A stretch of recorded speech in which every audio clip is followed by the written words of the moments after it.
अस्सलामुअलैकुम वरहमतुल्लाहि वबरकातुहू। क्या हाल है व्यूअर्स, ठीक हो? आज न्यू वीडियो के साथ हाजिर हुए। सही है, आज मैं एक ऐसे बंदे का बयान आपको सुनाऊंगा। सही है कि आप खुद बोल लोगे कि कैसा है। सही है, फिर बाद में बता दीजिए कैसा है बयान कैसा लगा, और कमेंट्स लाजमी कर दीजिए प्लीज़।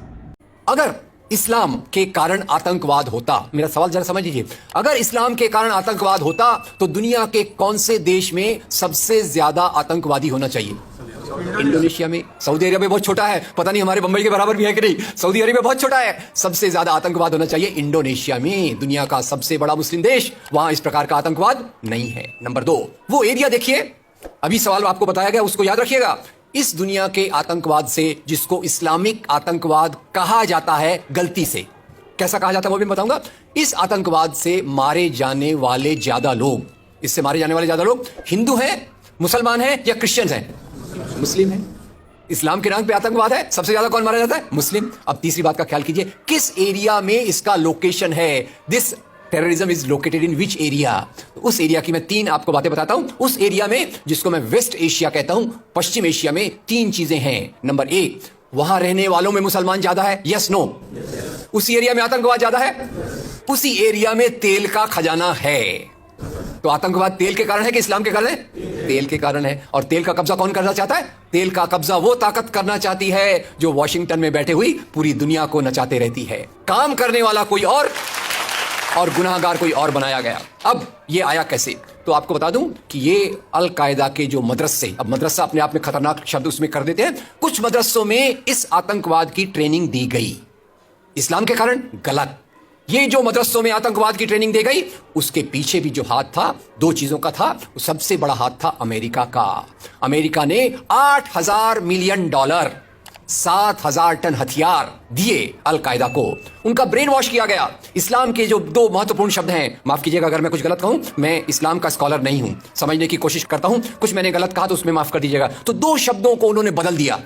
एक शब्द था जिहाद। जिहाद तो जो है जिहाद अकबर, जिहाद असगर। जहां तक मेरी समझ है, जिहाद अकबर का मतलब होता है अपनी बुराइयों के खिलाफ लड़ना। जिहाद असगर का मतलब होता है समाज की बुराइयों के खिलाफ संघर्ष करना। तो इस जिहाद शब्द का मतलब बदल कर दिया गया कि जो भी व्यक्ति आपसे असहमत है, जो भी व्यक्ति को, किसी को पहले काफिर लेबल करो। अब काफिर का भी एक बहुत अलग मतलब है, I won't go to the details of that. तो काफिर किसी को बोलो, उसको मारो, तो उसको जिहाद के नाम दिया गया। और ये ट्रेनिंग उन मदरसाओं में हुई जिसको अमेरिका ने पैसा दिया, अमेरिका ने सिलेबस भी दिया। और तो और मेरी समझ है, मदरसों में कुरान की ट्रेनिंग देते हैं। वो कैसे होना चाहिए वो आपके बीच में चर्चा का मुद्दा है, पर यहां जो ट्रेनिंग दी गई उसका सिलेबस वॉशिंगटन में बनाया गया। और खैर, ये क्यों बनाया गया उसके पीछे मैं पहले बहुत कोशिश करके, मेहनत करके लोगों को बोलता था ये अल कायदा इसके लिए बनाया गया। बाद में मेरे हाथ में एक बहुत अच्छी चीज आई। अब यूट्यूब में कई चीजें बहुत अच्छी हैं, कई चीजें खराब हैं। यूट्यूब के कारण हमारे कई नौजवान भटक भी रहे हैं, पर यूट्यूब की कुछ अच्छी चीजें आपको बताता हूं। यूट्यूब में आप सर्च कीजिएगा 3 शब्दों को, हिलरी क्लिंटन अल कायदा अमेरिका। उसमें आपको 4.5 मिनट का एक वीडियो मिलेगा जिसमें हिलरी क्लिंटन बताती है, मैं नहीं कह रहा, हिलरी क्लिंटन कहती है कि हमको रशियंस के खिलाफ लड़ना था। हमारी फौजें जो वियतनाम से एकदम डिमोरलाइज होकर आई थी, वो तैयार नहीं थी। तो इन एशिया के मुसलमानों के नौजवानों के कंधे पर रखकर हमने अपनी बंदूक चलाई, हमने अल कायदा खड़ा किया, हमारा काम हो गया, हम अपने हाथ धो लिए और हम अपने वापस आ गए। तो यानी हमने कैंसर के बीज डाल दिए, हम तो अपने देश में सुरक्षित हैं। उसका जो नतीजा भुगतना हो वो एशिया के लोग भुगते, वेस्ट एशिया के लोग भुगते। और उसी के साथ 9/11 के बाद, उसी के साथ अमेरिकन मीडिया ने एक सबसे खराब काम किया, the most anti human act in the history of Mankind. मैं पूरी जिम्मेदारी से यह शब्द कह रहा हूं। क्या किया था अमेरिकन मीडिया ने? अमेरिकन मीडिया ने धर्म को आतंकवाद से जोड़ दिया। मजहब जो मोहब्बत सिखाता है, मजहब जो इंसान को इंसान बनना सिखाता है, उस मजहब के साथ इन्होंने आतंकवाद को जोड़ दिया और एक शब्द बनाया पहली बार, इस्लामिक टेररिज्म। याद रखिए, दुनिया में आतंकवाद पहले भी हुआ है। याद रखिए आयरिश रिपब्लिकन आर्मी, याद रखिए खालिस्तान, याद रखिए नाथुराम गोडसे, याद रखिए इंदिरा गांधी का हत्यारा, याद रखिए राजीव गांधी का हत्यारा। आतंकवाद पहले भी हुए हैं, पर कभी भी मजहब को आतंकवाद के साथ नहीं जोड़ा गया। तो मैं मानता हूं अमेरिकन मीडिया ने अगर सबसे गंदा, सबसे एंटी ह्यूमन काम किया है तो इस जुमले का बनाना, जिसको कहते हैं इस्लामिक टेररिज्म। अब इसके पीछे इस्लाम का कोई हाथ नहीं। जिहाद शब्द का मतलब बदल दिया गया और काफिर शब्द का मतलब बदल दिया गया। यहां से ब्रेन वॉश की एक प्रोसेस चालू हुई, और इसी को मैं कहता हूं, ये प्रोसेस जो चालू की, ये प्रक्रिया एक कैंसर होती है।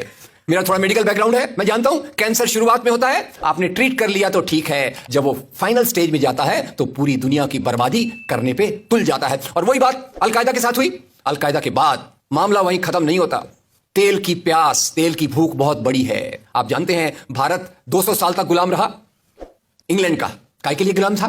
क्योंकि उनको यहां का कच्चा माल लूट कर ले जाना था। After colonialism there is imperialism, और ये इंपीरियलिज्म चाहता है दुनिया के रॉ मटेरियल्स, दुनिया के रिसोर्सेज को लूटकर अपनी समृद्धि को, अपनी प्रॉस्पेरिटी को बढ़ाया जाए। और उसी के चलते उन्होंने एक और काम किया, और वो काम था इराक पे हमला। अभी ब्रेक्सिट, अभी वो कौन सी रिपोर्ट आई है, मैं नाम भूल गया उसका, जिसमें ब्रिटेन के प्रधानमंत्री जो थे उनको एक गिल्टी करार हो रहा है।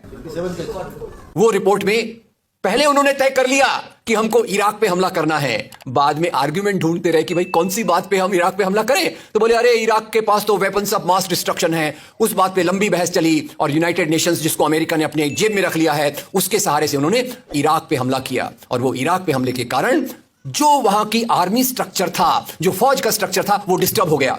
एक तरफ से वो डिस्टर्ब हो गया, दूसरी तरफ से अलकायदा की आइडियोलॉजी आई, और इन दोनों को मिलाकर ISIS बना।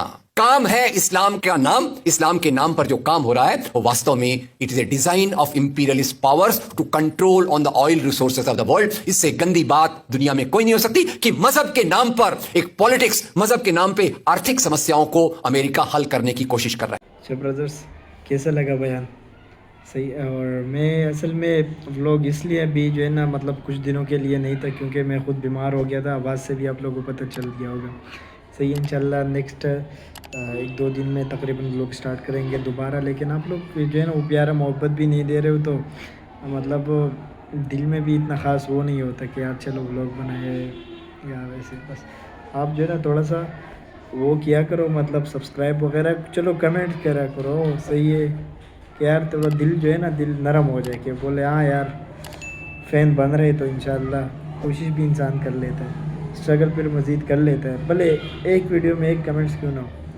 और दूसरी बात ये है, बस अगर वीडियो अच्छी लगी माशाल्लाह, अगर ये आपको अच्छी लगी तो लाइक सब्सक्राइब वगैरह भी कर दीजिए, बेहतर होगा। सही है। अस्सलाम वालेकुम, अपना ख्याल रखिए बहुत।